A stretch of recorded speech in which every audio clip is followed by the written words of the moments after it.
couple of summers ago, I attended a music institute in rural India. And when I wasn't getting drenched under the monsoon rain, I was learning about new vocal techniques and the styles of different composers. But what I didn't realize at the time was how much, subconsciously, my identity was being shaped by the music. I grew up hearing that music tunes our minds, and I'm sure that a lot of us have heard about the benefits of classical music for kids and concentration. And I know that all of us use music as a tool for relaxing or lifting our spirits. But we don't always recognize how music is actually changing the way we think intrinsically. And for me, it wasn't until I started moving forward in my own musical journey that I really began to realize how much music has shaped my thought process for the better. For the past several years, I've been training as a singer in South Indian classical or Carnatic music, which is an intricate art form that consists of ancient compositions set to melodic scales called ragas and rhythmic cycles called talas. But the most unique, beautiful, and challenging aspect of Carnatic music is the process of improvising within the grammatical confines of the given raga or tala. In Carnatic music, improvisation is called manodharma, which loosely translated from Sanskrit means as pertaining to the mind. This relates to the vast scope of possibilities that an artist has to create their own music on the spot as they draw from the repertoire of conventional knowledge and theory. So, to a student like myself, this process can seem incredibly technical and pretty overwhelming. And while it does require true dedication and practice, I always try to keep in mind what my music instructor told me on my first day at the Institute. The goal of music and all art is to communicate a rasa. Simply put, rasa means the essence of human experience, to feel. And when we always think that we know the point of art and music, but it's a simple message that we don't always know how to pinpoint. The goal of creating art or experiencing art is to invoke or induce feelings. Now, this is what explains the importance of being connected to music, especially in today's world where we're more disconnected and polarized from each other than ever before. Music builds empathy. So, if you look above me, we can see the definition of empathy, the ability to understand and share the feelings of another. Let's break it up into 3 parts. We have understand, share, and feelings. So, in my experience with Carnatic music and with improvising, there are 3 ways in which I've been able to access these 3 parts that make up empathy. Let's start with the most basic, which is feelings. And that's something that I've been able to access through actively listening. We all know the logic behind listening. We hear something, our brain processes, and then prompts us to react either verbally or internally. From the very first note or beat you hear in a song, you immediately enter this sort of cause and effect process where the sounds you hear form unique associations in your mind. And as you keep listening, the faces of your friends and the places of your past get blurred between the sound and your heartbeat, and you're building this completely multi-dimensional, personalized experience. While you're listening to music, subconsciously, you're building on all of your memories, building deeper connections to the emotions associated with them. Simply, you're allowing yourself to feel, and in doing so, you're one step closer to being able to appreciate these feelings as experienced by another. So now that you have these feelings, it's probably best that you're able to understand them. And that's what I've been able to learn through practice. On stage, when improvising, the musician has the goal of delivering something fresh and creative, but also has to maintain musical convention. So one of the techniques that my music teacher has taught me in order to be able to improvise with relatively more ease is to take a phrase from a raga and try to sing it in as many ways as possible. So for example, sa ni da pa can be sung like sa ni da pa, or sa, ni, da, pa, and so on. And like that, you build a cache of ideas to pull from when performing, and you also discover all of the possibilities that this one tiny bit of music has to offer. So, translating this into real life, musicians imbibe the skill to consider something from every angle before coming to a conclusion that's meaningful to them. Every time we practice, we open our minds even wider to find the beautiful in something that we might not have initially considered to be so. Whether you're a musician or not, we should all think like one, because thinking like a musician means that we're actively seeking out the beautiful in everything we come across, constantly challenging ourselves to be excited by differences. And now that you have feelings and you're able to understand them, the next step to achieving this empathetic attitude is to be able to share.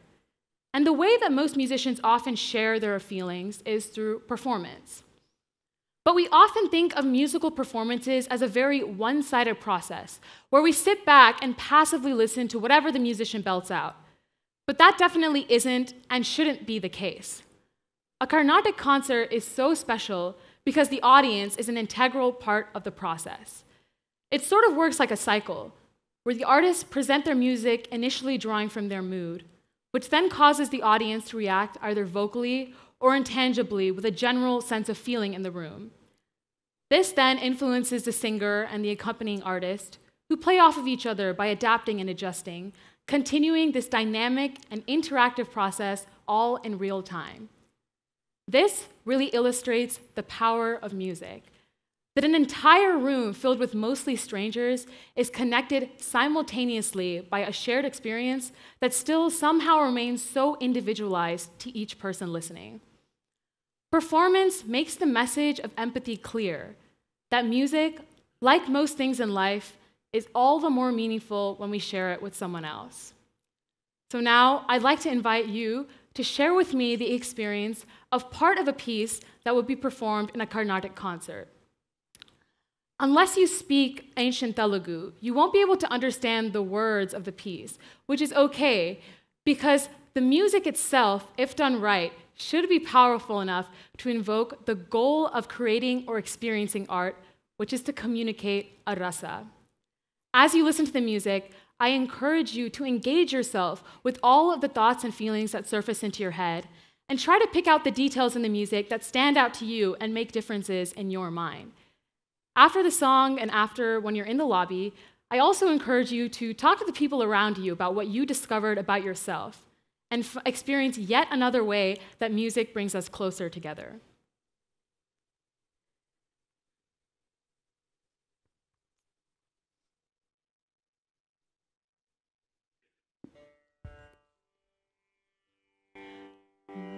So I'll be performing a composition of the 19th century composer Sri Subayuru Shastri.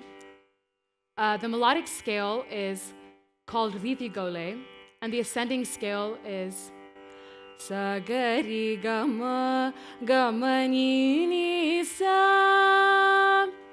The descending scale is Sa ni da ma ga ma pa ma ga ri sa. The rhythmic cycle is a 7-beat meter called Mishra Chapu, which goes like 1, 2, 3, 1, 2, 3, 4, 1, 2, 3, 1, 2, 3, 4. So because of time constraints, I'll be performing an improvised framework of the melody as well as a portion of the piece.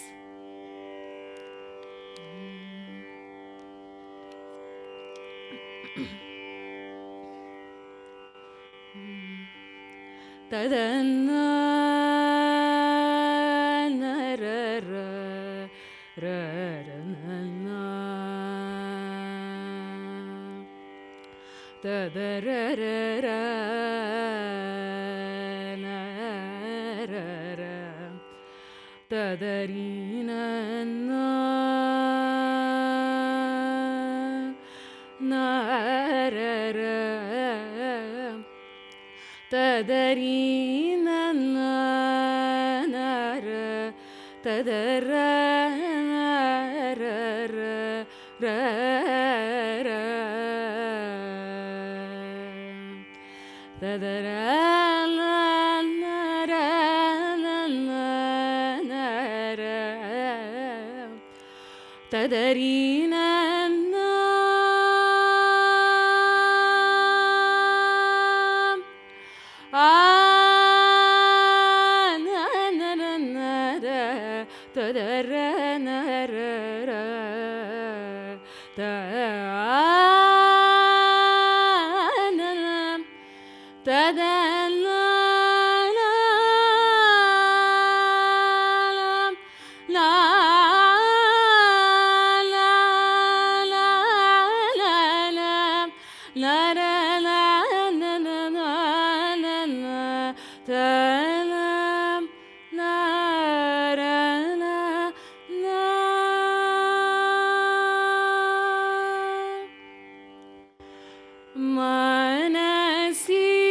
నిరవధిక సుఖదా యకి అనుచు నిను వినుచల గొలిచితి నిరతముగతనయుని మొరలు విని వలెను బ్రోచుటకు ఎవరికి ధరలు వినుమా ఇది గణమా తరుణం ఇది కృపసలు పుదురుసుగా సరసిరుగలోచని సువాసిని తామసము సేక్యకని బ్రోవుము జన నిన్ను వీనా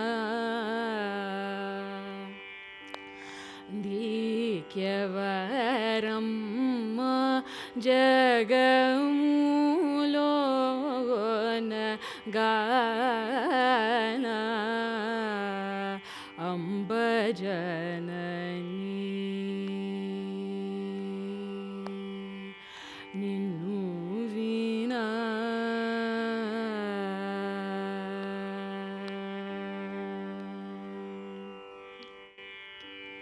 Thank you.